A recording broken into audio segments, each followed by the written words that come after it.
আসসালামু আলাইকুম, বিসমিল্লাহির রহমানির রহিম। শ্রম আইন নিয়ে আলোচনা করার জন্য আরো একটি নতুন পর্ব নিয়ে আপনাদের মাঝে উপস্থিত হলাম। আমি হুসাইন আহমেদ আকাশ, সাধারণ সম্পাদক, বাংলাদেশ প্রগতিশীল নির্মাণ শ্রমিক ফেডারেশন।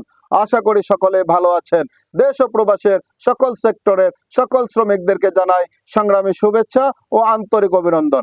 সংগ্রামী সাথী ও বন্ধুগণ, আজ আমরা আলোচনা করব শ্রম আইনের ধারা 168 নিয়ে, দরখাস্তের শর্ত।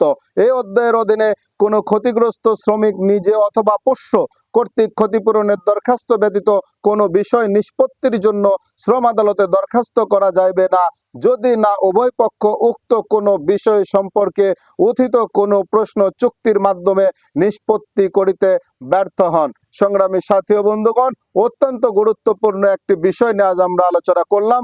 আশা করি সকলে বুঝতে পেরেছেন।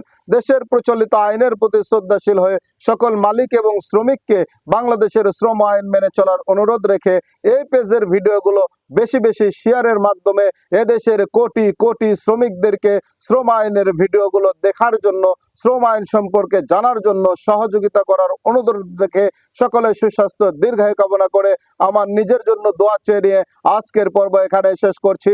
আসসালামু আলাইকুম, আল্লাহ হাফেজ।